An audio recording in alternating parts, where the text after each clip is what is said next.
তবে জীবন বাঁচানোর জন্য হারাম খাওয়া যায়, যতটুকু না হইলে না। আমাকে যদি প্রশ্ন করেন হুজুর মদ খাওয়া যায়, উত্তর হচ্ছে না, হারাম। কিন্তু একজন যদি বলে হুজুর আমি তৃষ্ণায় গলা ফেটে যায়, 3 দিন ধরে এক ফোঁটা পানি গলা দিয়ে পড়ে নাই, মরুভূমির মাঝখানে দেখলাম এক বোতল লেখা অ্যালকোহল, মদ খাওয়া যাবে? তখন উত্তর হচ্ছে যাবে। যতটুকু খাইলে আপনার জান বেঁচে যাবে, সুযোগ পেয়ে গটগট করে পুরোটা খাইতে পারবেন না, ঠিক কিনা? এজন্য বিষ্ণু ইসলাম দোয়া করতেন, আল্লাহুম্মা কফিনি বিহালালিকা আন হারামিক ওয়া আগনিনি বিফাদলিকা আম্মান সিওয়াক। আজকের আলোচনার বিষয় হালাল এবং হারাম। আলোচনার বিষয় হালাল এবং হারাম, দুই রাস্তা। হালাল চলে গেছে এইদিকে, হারাম গেছে এইদিকে। সো আমরা যাব কোন দিকে? ডান দিকে। হালাল খুব বরকতময়, হালালে বরকত বেশি, হারামে বরকত নাই। বিশ্বাস করেন, 1 কোটি টাকা ইনকাম মাসে। কয় কোটি? এরকম লোক আছে না কসবাই? বাংলাদেশে আছে না? 1 কোটি টাকা ইনকাম, কোটি টাকা ইনকাম তার। কিন্তু বছরে কোটি কোটি টাকা তার ইনকাম, 1 মাসে ইনকাম 1 কোটি টাকা। কিন্তু দেখা যায় মাসে একটা হসপিটাল বিল পরিশোধ করতে তার চলে যায় 50 লাখ টাকা। আছে না নাই? ওয়াইফের ক্যান্সার, যার নেই কোনো অ্যান্সার। ছেলে ইয়াবা খায়, ওরে দেয়া লাগে 20 লাখ। বাড়ি ভাড়া, খাওয়া দাওয়া ইত্যাদি খরচ শেষে দেখা যায় মাস শেষে আরো 20 লাখ ঋণের মধ্যে পড়ে আছে না নাই? কিন্তু মাসে ইনকাম ছিল কত? 1 কোটি। কিন্তু মাস শেষে দেখা যায় 20 লক্ষ টাকা ঋণের বোঝায় চাপা পড়ে আছে। আর রিক্সাওয়ালা, ওর বেতন নাই, যা পারে ইনকাম করে প্রতিদিন। মাসে অন এন এভারেজ তার ইনকাম 5,000। কয় হাজার? 1,000 চলে যায় ওর যে সুপ্রির বেড়া, ওই বাড়ির ভাড়া দিতে। 1,000 চলে যায় ওর খাওয়া, 1,000 চলে যায় চিকিৎসা, 1,000 চলে যায় ছেলেমেয়েদের পড়াশোনা, আনুষঙ্গিক আরো 500, মাস শেষে আরো থেকে যায় 500। 1 কোটি টাকা ইনকাম করেও 20 লক্ষ টাকা ঋণের বোঝায় চাপা পড়ে আছে। আর 5,000 টাকা ইনকাম, মাস শেষে কত থাকে? 500। কারণ ওর পুরো ইনকামটাই হালাল। ওর পুরো ইনকামটা কি? আর হালালে বরকত ঢুকায় দিছে কে? হারামে কোনো বরকত আছে? আওয়াজ করে বলেন তো, গরু খাওয়া হালাল না হারাম? কুকুর খাওয়া? কুরবানিতে কি জবাই হয়? সুন্নতে খাতনার অনুষ্ঠানে, বিয়ের অনুষ্ঠানে, প্রতিদিন কসাইয়ের দোকানে, কোথাও কুকুর জবাই হয়? গরু বা গাভী বছরে বাচ্চা দেয় কয়টা? একটা। আর কুকুর দেয় কয়টা? 7টা, 10টা, 11টা। জন্ম নিয়ন্ত্রণ নাই তো, দেদারসে দিচ্ছে, ফ্যামিলি প্ল্যানিং নাই তো। দেখেন, গরু বাচ্চা দিল কম, কুকুর বাচ্চা দিল বেশি। গরু জবাই হয় বেশি, কুকুর জবাই হয় না। গরু আমরা খাই বেশি, কুকুর খাই না। তারপরেও কসবায় গরু বেশি না কুকুর বেশি? আওয়াজ করে বলতে হবে, গরু না কুকুর? কারণ গরু খাওয়া হালাল, আর হালালে বরকত ঢুকায় দিছে কে? এজন্য দ্য ডিসিশন ইজ ইয়োরস। সিদ্ধান্ত আপনার। কই যাবেন, ডানে না বায়ে? হালালের সাথে না হারামের সাথে? হালালটা হচ্ছে পরিবেশ বান্ধব। হালালটা কি? Eco friendly. এটা পরিবেশ বান্ধব, এটা স্বাস্থ্যকর, এটা রুচিসম্মত, এটার মধ্যে কোনো ঝামেলা নাই, এটাতে কোনো ভেজাল নাই। হালালে থাকলেই লাভ, যদিও অল্প। সুবহানাল্লাহ পড়েন। এজন্য রাব্বুল আলামিন বলেন, ইয়া আইয়ুহান নাসু কুলু মিম্মা ফিল আরদি হালালান তাইয়্যিবা ওয়া লা তাত্তাবিউ খুতুওয়াতিশ শাইতান ইন্নাহু লাকুম আদুউম মুবিন। ও মানুষেরা, শোনো শোনো, এই জমিনের ভেতরে যেটাকে আমি হালাল করেছি, যেটাকে আমি পবিত্র করেছি, ওইটা খাও, ওইটা গ্রহণ করো। হারাম খেও না, হারাম অর্জন করো না, হারামের কাছেও যেও না। শয়তানের পদাঙ্ক অনুসরণ করো না। জেনে রেখো, শয়তান হলো তোমাদের প্রকাশ্য দুশ্মন। ঠিক কিনা? আদুউম মুবিন। শয়তান আমাদের প্রকাশ্য দুশ্মন। সে হারামকে আমাদের কাছে চাকচিক্যময় করে তোলে। সে বুঝাতে চায় হারামের মধ্যে আরাম। আসলে হারামে আরাম আছে, হালালের মধ্যে বরকত। এজন্য আমরা সবসময় হালাল অবলম্বন করবো। রাজি আছেন তো? কিন্তু আমরা যদি আমাদেরকে প্রশ্ন করি, আমাদের ব্যবসায়, আমাদের চাকরিতে, আমাদের লাইফ লিডিং সিস্টেমে আমরা কি শুধু হালাল খাই? হালালও খাই, সুযোগ পাইলে একটু যদি পাই অমনি ধরে ঘাপুস ঘুপুস। সুযোগ পাইলেই কি ঘাপুস ঘুপুস? ঘাপুস ঘুপুস করা যাবে না। অনেকে আবার আছে দেখবেন, খাওয়ার ক্ষেত্রে হালাল খোঁজে। খাওয়ার ক্ষেত্রে আমি অনেক লোক দেখেছি। থাইল্যান্ডে আমি গেলাম, দেখি যে তার ব্যাপারে জানি যে সরকারি চাকরি করে, লক্ষ লক্ষ টাকা 2 হাতে কামায়। এমনি গাছেরটাও খায়, তলারটাও কুড়ায়। আছে না নাই? তো ইচ্ছে মতো ডানে বাই ইনকাম করে, হালাল হারাম দুইটাই খায়। কিন্তু থাইল্যান্ডে যে হালাল খাবার পুষতেছে, কি বুঝতেছে? ওখানে যে জিজ্ঞেস করে যে এই দোকানে কি পর্ক আছে, পর্ক থাকলে খাবো না। পর্ক মানে হচ্ছে শূকরের চর্বি। শূকরের গোশত বা চর্বি মিশানো কোনো খাবার উনি খাবে না, কারণ এটা হারাম। আর গুড় যে খায় এটা খুব হালাল। এরকম ডাকাইত আছে না নাই? তাহলে আমাদের মুসলমানদের সবচেয়ে বড় সমস্যা হচ্ছে আমরা খাওয়ার ক্ষেত্রে হালাল খুঁজি, কিন্তু ইনকামের ক্ষেত্রে ওই জিনিসটা খুঁজি না। এরকম আছে না নাই? না, your food should be halal, your drinks should be halal, your income should be halal, your dress up, your fashion should be halal, and your entertainment should be halal. আপনার পোশাক হতে হবে হালাল, আপনার খাদ্য হতে হবে হালাল, আপনার উপার্জন হতে হবে হালাল, আপনি যে বিনোদন করছেন এই বিনোদনটাও হতে হবে হালাল। চিল্লায় বলেন ঠিক কিনা? হালাল বিনোদন লাগবে, হালাল ড্রেস আপ লাগবে। ছেলেরা কি স্বর্ণ পড়তে পারবে? ছেলেরা কি সিল্কের জামা পড়তে পারবে? আমরা সিল্কের জামা পরি না, এটা আমাদের জন্য হারাম করেছে কে? ছেলেরা জুয়েলারি পড়তে পারবে? গলায় চেন পড়তে পারবে? হাতে ব্রেসলেট দিতে পারবে? আছে না নাই? এখানেও অনেকের আছে না নাই? দেয়া যাবে? অনেক ছেলে দেখবেন আবার কানের মধ্যে ছিদ্র করে। কসবাই মাশাআল্লাহ এগুলা নাই। আমি বাসায় দেওয়ার জন্য কইলাম নাই, আবার ওরা কয় আছে। আছে আছে না, এগুলো করা যাবে? দাড়িতে চুলে কালো রং দেয়া যাবে? এটা ধোঁকাবাজি। এটা কি? মান গাশশানা ফালাইসা মিন্না। আল্লাহর হাবিব সাল্লাল্লাহু আলাইহি ওয়াসাল্লাম বললেন, the person who deceives us, he is not among us. যে আমাদেরকে ধোঁকা দেয় সে কখনো আমার উম্মত হতে পারে। মদিনার খেজুরের বাজার ভিজিট করতে গেলেন আল্লাহর হাবিব সাল্লাল্লাহু আলাইহি ওয়াসাল্লাম, অডিট করতে গেলেন। যে খেজুরের স্তূপের ভেতরে আল্লাহর হাবিব সাল্লাল্লাহু আলাইহি ওয়াসাল্লাম হাত ঢুকায় দিয়ে দেখলেন ভিতরে পানি, উপরে শুকনা খেজুর, ভিতরে ভিজা খেজুর। আল্লাহর হাবিব সাল্লাল্লাহু আলাইহি ওয়াসাল্লাম বললেন, ঘটনা কি? ভিজা কেন?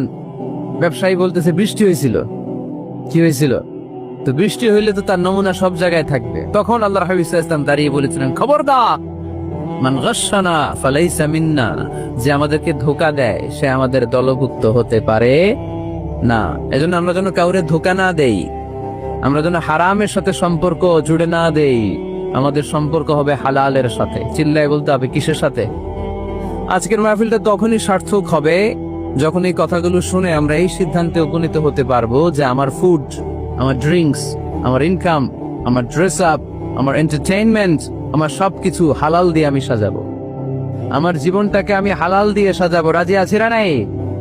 সব হালাল হইতো। নারীদের ফ্যাশন, অনেক নারীরা ফ্যাশন সচেতন। খবরদার, নারীরা টাইট ফিটিং পোশাক পরতে পারবে না। পারবে? পাতলা পোশাক পরতে পারবে না। তারা নিজেদেরকে আবৃত করে রাখতে হবে।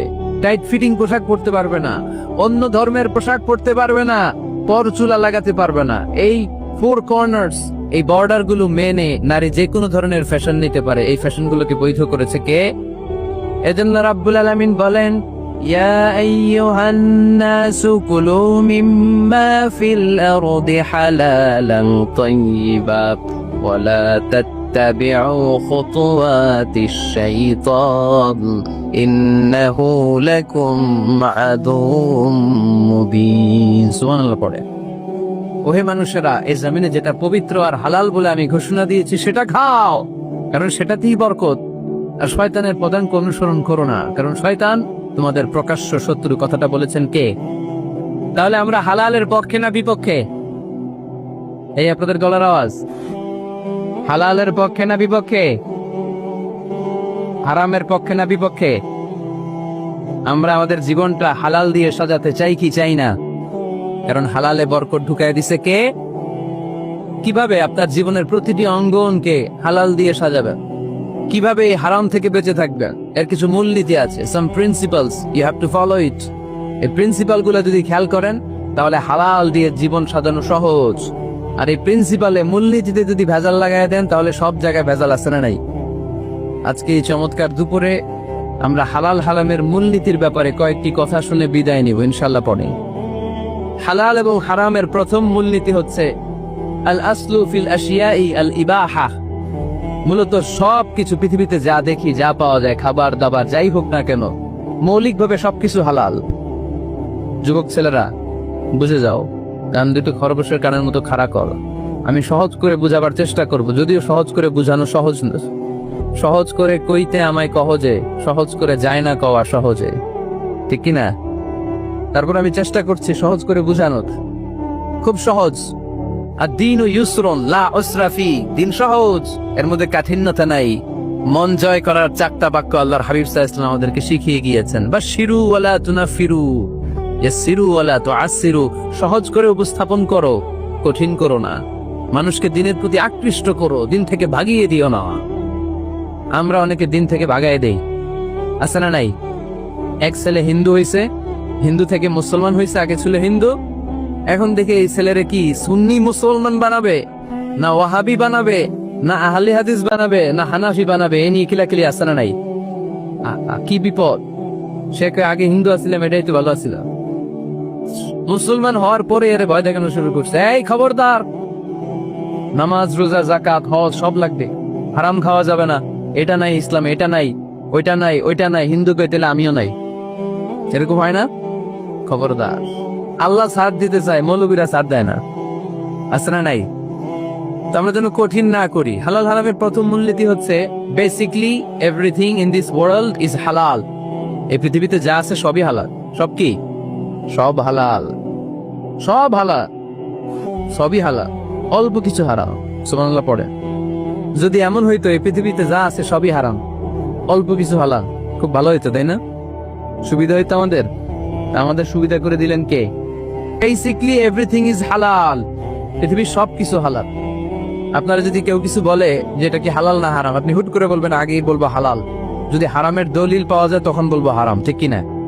আমাকে যদি বলেন এটা হালাল না হারাম, আমি যদি বলি হালাল, আপনি যদি বলেন দলিল দেন, এটা আপনি ভুল বলবেন। কারণ কোনো কিছু হালাল করতে হলে দলিল লাগে না। কোনো কিছুকে হালাল বলে সাব্যস্ত করতে দলিল লাগে না।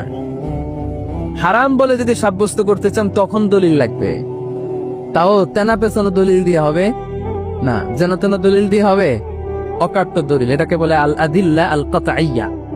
অকাট্য দলিল লাগে কোনো জিনিসকে হারাম সাব্যস্ত করতে হলে। তাহলে এই যে আমাদের জন্য আল্লাহ সহজ করে দিলেন, সবকিছু বেসিকলি হালাল যতক্ষণ না এটা হারাম হওয়ার ব্যাপারে দলিল পাওয়া যায়। এজন্য হারাম হারাম জিকির না করে জিকিরটা চেঞ্জ করে করতে হবে হালাল হালাল। কথা বলেন ঠিক কিনা? জিকির দুই ধরনের আছে। জিকির কয় ধরনের? একটা জিকির হচ্ছে হারাম হারাম হারাম, একদলের কাছে সবই হারাম। একটা সময় এদেশের কিছু আলেম সমাজ ইংরেজিকে হারাম বলতো, ইংরেজি শিক্ষা করাকে কি বলতো? সময়ের বিবর্তনে এটা এখন হালাল। এখন এটা কি? হালাল। একটা সময়ে আলেম সমাজের কিছু অংশ রাজনীতি করাকে হারাম বলতো। কথা কি বুঝতেছেন? এখন এটা কি? হালাল হয়ে গেছে। ইসলামী ব্যাংকিং কে হারাম বলতো একটা সময়, যে না কোনো ফিনান্সিয়াল ট্রানজাকশন এই সিস্টেমে ব্যাংকিং এটা ইসলামে জায়েজ না, এটা হারাম হারাম, কারণ ওদের জিকির কি? কথা কয় না। হারাম হারাম হচ্ছে এদের জিকির। একটা সময় ইসলামিক ব্যাংকিং হারাম ছিল, এখন এটা কি হয়ে গেছে? তার মানে এখনো অনেক কিছু এদের কাছে হারাম। সময়ের বিবর্তনে, কালের আবর্তনে এদের মুখ দিয়ে এগুলো একদিন হালাল হয়ে বের হবে। চিল্লায় বলেন ঠিক কি? এজন্য এই পৃথিবীর সবকিছু মূলত হালাল যতক্ষণ না হারাম হওয়ার ব্যাপারে দলিল না পাওয়া যায়। হারাম করতে হলে দলিল লাগে, হালাল বানানোর জন্য দলিল লাগে না। আবার যেন তেন কোনো দলিল দিয়ে, ঠুনকো কোনো দলিল দিয়ে কোনো জিনিসকে হারাম করা যায় না। হারাম করতে হলে অকাট্য দলিলের প্রয়োজন হয়। কথা বুঝতে পেরেছেন? প্রথম মূলনীতি ক্লিয়ার সবার কাছে? আল্লাহর হাবিব সাল্লাল্লাহু আলাইহি ওয়াসাল্লাম বলতেন হালাকাল মুতানাত্তিউন, যারা মুতানাত্তিউন তাদের ধ্বংস, তাদের উপর আল্লাহ লানাত।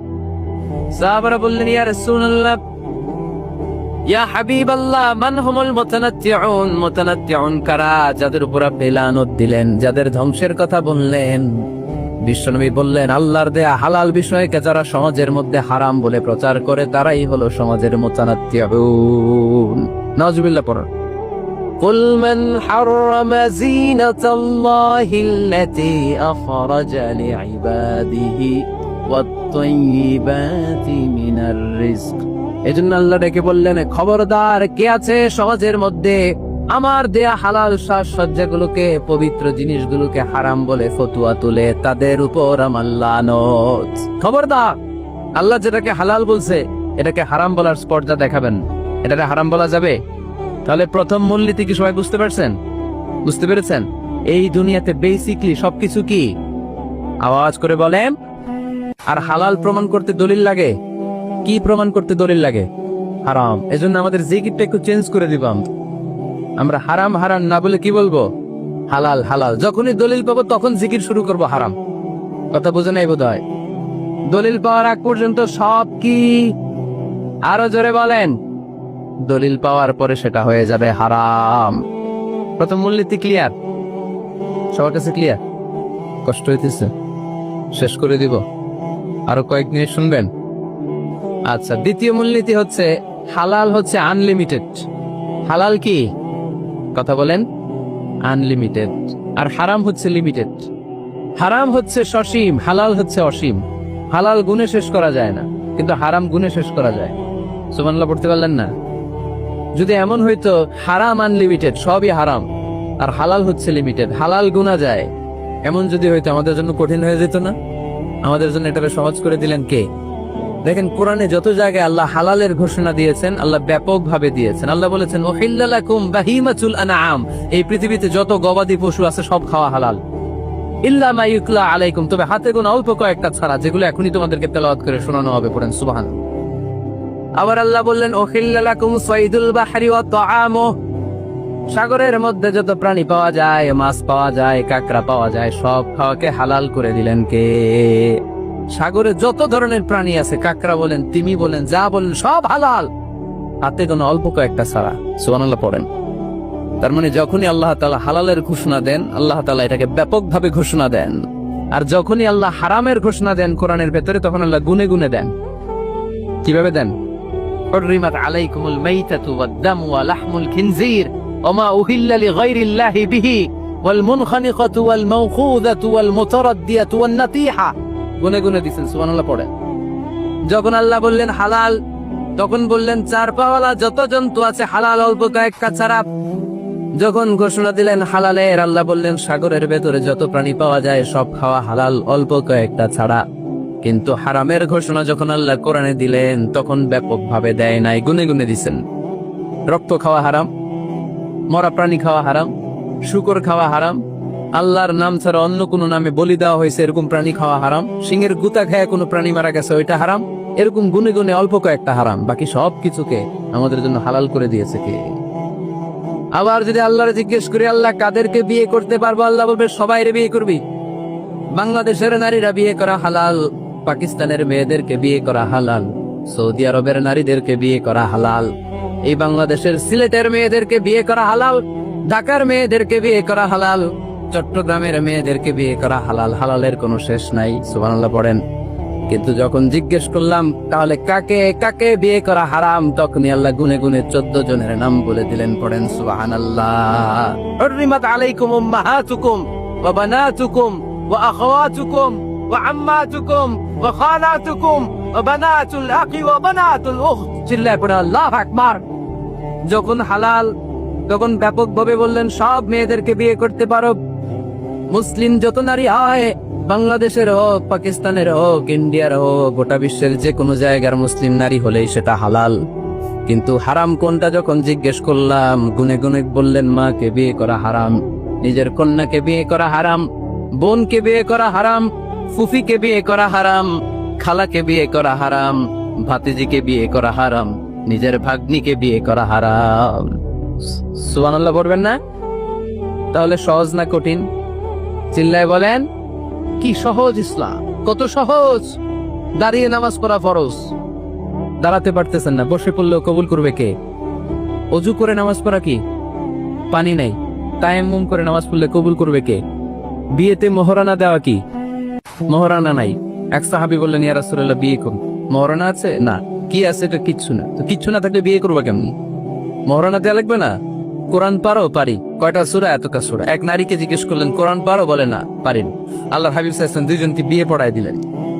আর নারীকে বললেন মা তুমি কোরআন পারো না, কিন্তু তোমার স্বামী কোরআন পারে। তোমার স্বামী টাকা দিয়ে পয়সা দিয়ে তোমাকে মোহরানা দিবে, সামর্থ্য তার নাই, সে প্রতিদিন তোমার একটু একটু করে কোরআন শিখায় দিবে, এটাই মা তোর বিয়ের মোহর। সহজ না কঠিন? আর কোনদিন ইসলামকে কঠিন বলবেন? কেউ কঠিন বললে ওটা শুনবেন? আওয়াজ করে বলতে হবে ইসলাম কি কঠিন না সহজ? মাশাআল্লাহ। দুইটা মূলনীতি বুঝে গেছেন না? পৃথিবী সব হালাল যতক্ষণ না দলিল পাওয়া যায়। হালাল বলতে দলিল লাগে না, হারাম বলতে দলিল লাগে। 2 নাম্বার, হালাল আনলিমিটেড আর হারাম লিমিটেড। সহজ করে দিছে। সুবহানাল্লাহ পড়েন।